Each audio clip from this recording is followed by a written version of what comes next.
welcome to Season 4, Episode 1 of Pro Wrestling's Top 50.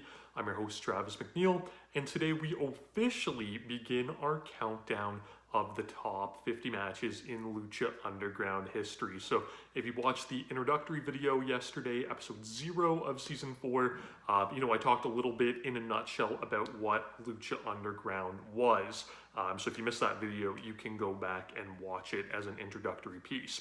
But now we start with our matches, and this is where this countdown is going to be really interesting because there are so many moving pieces in the Lucha Underground universe regarding, different storylines and characters, and they all kind of intertwine in this big, I'll compare it, somewhat, I guess, to like the Marvel Cinematic Universe where everything kind of affects everything else. That for a lot of these matches, I really don't know where to start with, bringing you up to speed on everything going on to build to the match itself. So I'm going to try my best. We'll table certain things for discussion on later matches, but I'm fairly confident by the time we hit number 1, we'll have a pretty all-encompassing overview of everything that went on through the 4 seasons of Lucha Underground. So today, we begin our countdown with match number 50 on our list, which is the Sacrifice to the Gods match between the monster Matanza Cueto and Johnny Mundo from the November 7th, 2018 edition of Lucha Underground entitled Ultima Lucha Cuatro Part 2. This match is a match that can only work in Lucha Underground. A lot of moving pieces to it. It's very much storyline driven. It's completely ridiculous and absurd. If this happened, in any other promotion, it would be comical. It would be hokey. It still is kind of hokey in Lucha Underground.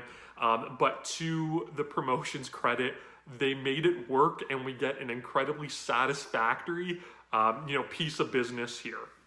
So first we'll start by talking about Ultima Lucha. So Ultima Lucha is basically Lucha Underground's version of WrestleMania, or a little bit more accurately, Starrcade, where we get, all of the big storylines throughout the year. They come to a head for the season finale of the, the program.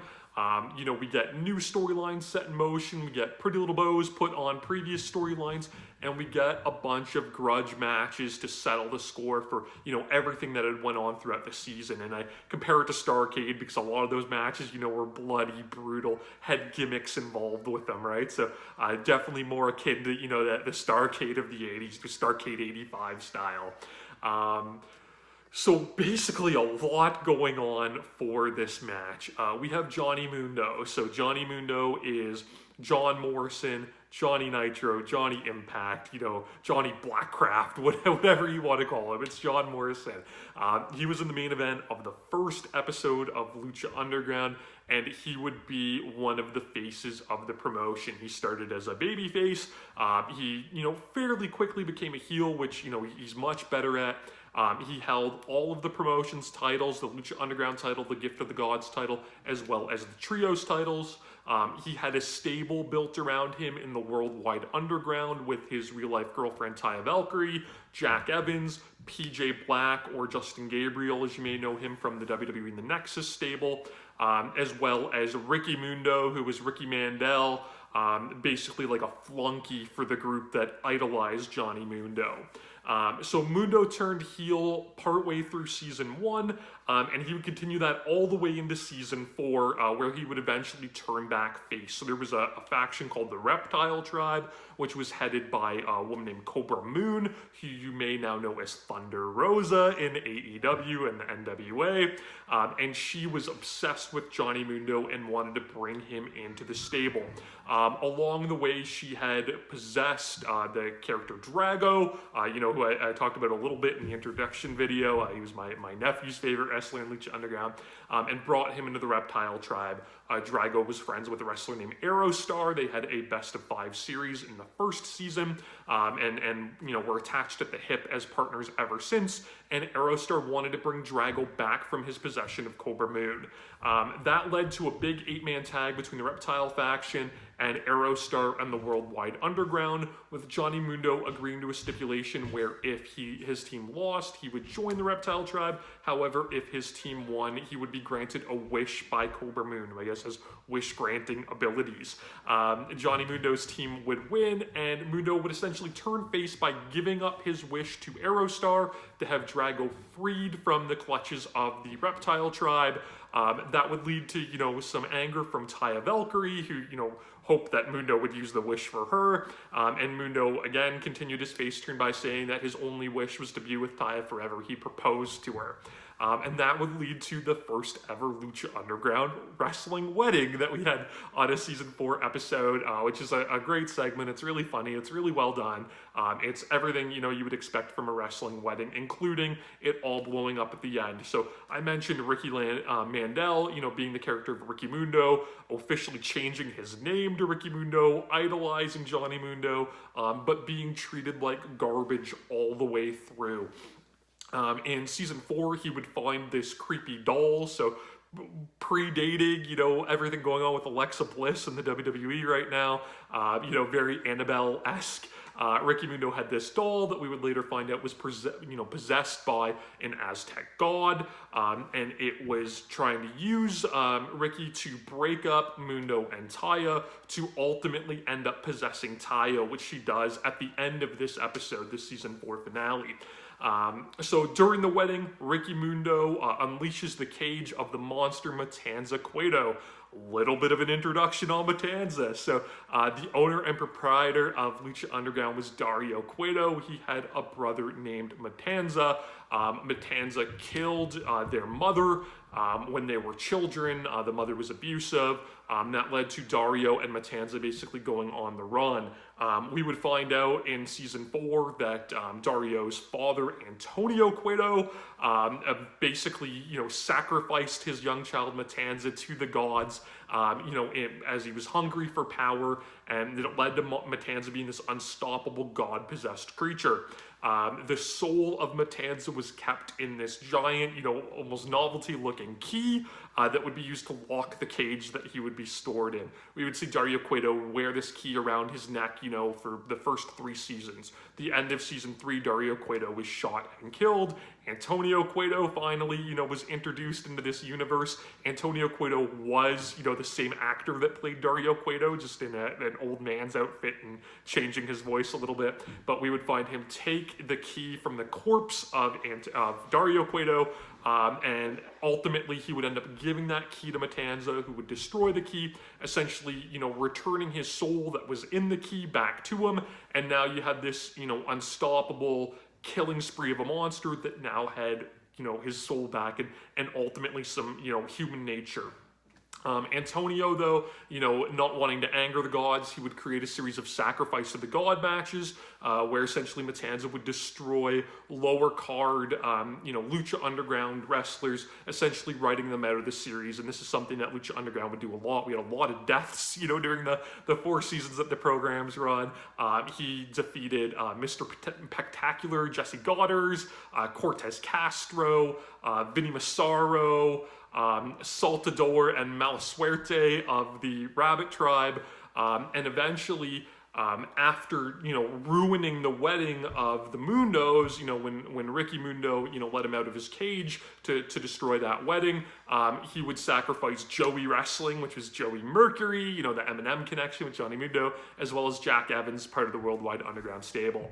Taya, having her moment, her wedding ruined by Matanza, would seek revenge. We would get Taya and Matanza in a sacrifice to the gods match, where Johnny Mundo, of course, would stand up for his wife, and, interfere on her behalf. And that would lead to this blow-off at Ultima Lucha Cuatro between Mundo and Matanza. Now, the other piece of the puzzle here is the Gauntlet of the Gods. So essentially, it is Lucha Underground's version of the Infinity Gauntlet. So the story being that the power of a god, much like it was in the doll, was in this gauntlet, and whoever wore it would get the power of the god, but essentially have their body taken over by that god, and this god would be manifested back again as a human.